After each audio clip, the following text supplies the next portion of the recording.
everybody. Thank you so much for joining me for another episode of Veronica's Moment, a healthy lifestyle for people over 50. Guys, today, as you can see, I'm just bearing arm. I just wanted to talk to you a little bit about how to manage your weight and how to stay fit after the age of 50. Guys, when we talk about, weight loss and all these things, it sounds like a redundant or like a broken record. People know this. We know we have to lose weight. Oh, yeah. I got to manage my weight.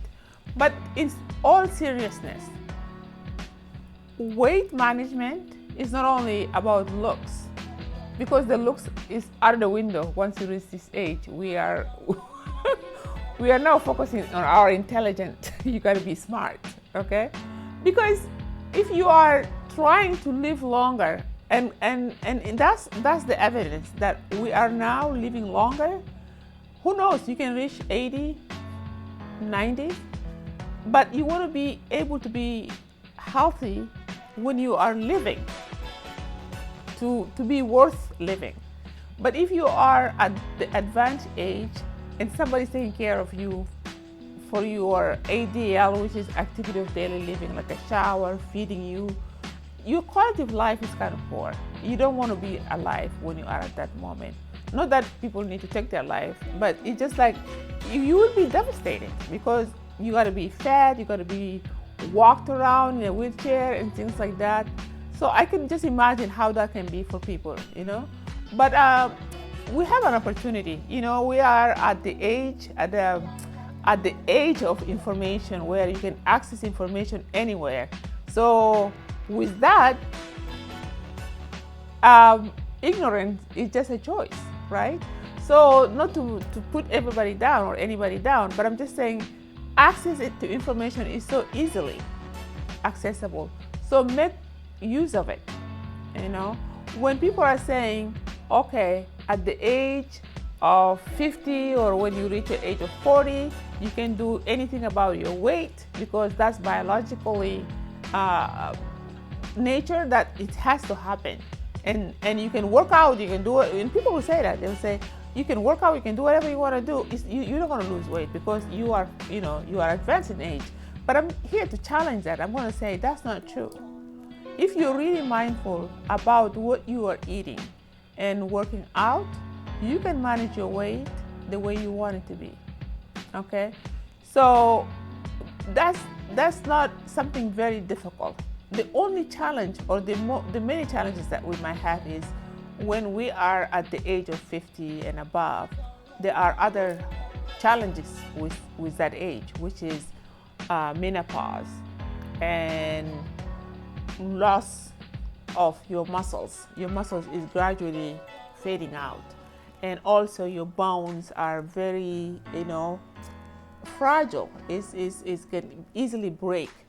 But having all that problems, you can still manage it. So I'm here today to give you 5 tips on how you can actually manage your weight at the age of 50, specifically this part of the weight, because that's what people all talk about. Like, how do I lose my midsection? My midsection, but your midsection is what you are doing. You're doing that to your midsection. So here is your 5 tips. Number 1, when it comes to weight loss and fat loss, all that, there is only one formula. The formula is this: less calories in, more calories out. So how do you do that?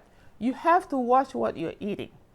So that's something you can control because you are putting that thing in your mouth. So you are controlling it. So you have that choice. Like I say, ignorance is a choice at this age, at this stage of life, because information is all over the place. So try to reach out for something that is very healthy, can build your eyesight, can build your bones, something that can build give you clear skin and all that. So that's the choices that you need to make, and be mindful of what you're putting into your body to stay healthy. That is number 1. Number 2, believe it or not, lack of sleep. If you're not sleeping, forget about it. Because if you are sleep deprived and you're moving in the world, you're just moving, but you're not focused. And then you start to crave food that are bad for you. I sometimes eat some food when I look back and I'm like, how did I even put that in my mouth? You know? And sometimes you find yourself overeating because that's how it works. You're tired, you're fatigued, you're sleeping, you are feeling sleepy, but it's not the time for you to sleep yet. So now you want to eat and you're reaching out for this food that is close to you, or run to the store, which I did sometimes, run to the store just to buy a bag of chips because that's what I'm craving. But if you sit back and think about, why am I craving all this food, and can I manage it?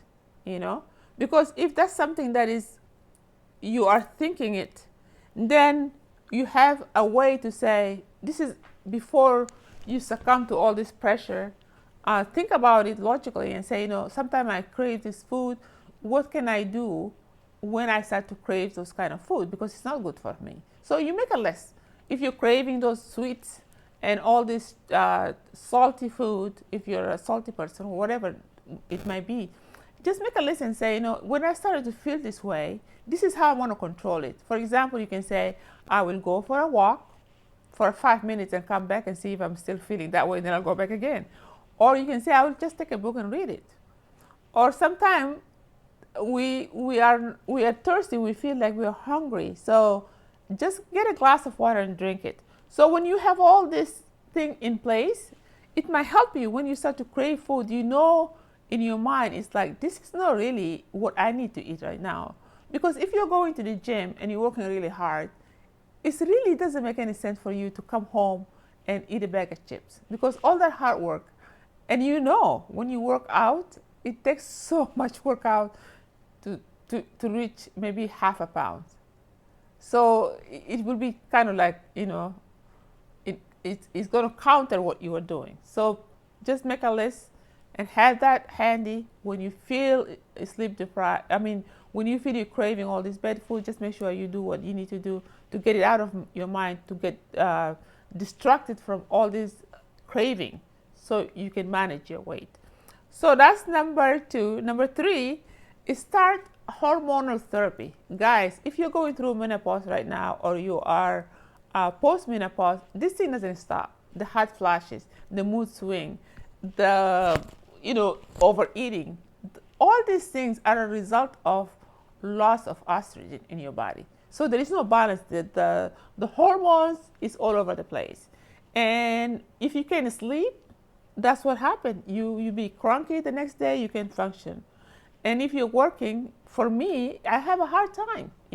I couldn't even do anything, because I go to work, the moment I sit at my desk, I'm dozing off, I'm sleepy. And then when I come home and it's time for me to sleep, I'm freaking wide awake. So, there was no way out until just recently. I realized I need to get something happen. And I talked to my doctor, who said, you know what, if you don't have any issue with breast cancer or cancer in your family, maybe try hormone therapy, because a lot of people are afraid because the side effect. I say, I don't care about the side effect. I just want to get this thing to get out of my body. But I have been using patches, and I change it every 3 days. I can see a difference, because when I go to bed, I can sleep through the night. I'm not waking up with the hot flashes. If I have hot flashes, it doesn't last as long as it used to be, because sometimes before I started the hormonal therapy, I would be talking to somebody, all of a sudden the water is pooling all over me. You guys know about this, right? So these are the things that you can do to minimize that kind of embarrassment. For me, it was. So start the hormonal therapy as soon as you can, because you don't want to wait, okay? So that's number 3. Number 4 is the fact that, guys, when we talk about weight loss, I don't know if it is because of marketing or whatever, they just say, go work out, that's how you lose weight. But they don't talk to you about how to manage your eating. Like I said earlier, if you are eating poorly and you're working out like crazy, you're not going to see any result. So try to be disciplined enough about what you eat, because that's going to help you a long way, and you will be successful in your weight management journey. And you can, when you're living longer, you'll be able to run a marathon. I don't know. But anyway, you'll be inspired to do a lot of things in life: biking, skating, whatever you want to do. You don't want to have your health become a limitation for your life, okay? Because you can manage your life, right? So that's number 4. Number 5, alcohol. Alcohol consumption, it become an issue for people over 50. There was a study that says a lot of women who are over the age of 45, they are drinking a lot. For some reason, alcohol is not a bad thing. It's something that you can do to entertain yourself. But when you're struggling and you have issues with your hormones and all this stuff going on, you need to really be careful about what you're putting in your body as far as alcohol. Because if you're drinking too much, you're not solving the problem. Because if you're depressed and you're drinking, you need to sit down and say, why am I depressed? Because that underlying issue needs to be addressed before you can stop drinking. Otherwise, whenever you feel stressed, the one thing that you're going to reach for is the alcohol. And alcohol is addictive, of course. If you start drinking too much, you can function without alcohol. So be mindful of that. And if that's an issue for you, try to figure out what is going on with your health mentally, how you can get help so that you don't have to, medicate yourself with alcohol and overeating. So with that, I'm going to say I am so grateful for you guys. Continue to subscribe to my channel and share below with your comment, because I really enjoy reading your comments. I know some people call me and say things about my YouTube channel, and I wish they can just put a comment on the below here so that I can read them. But anyway, in any case, I really appreciate you guys and appreciate your support, and I look forward to to presenting you with another topic next week. Until then, I wish you all the best and have a great time.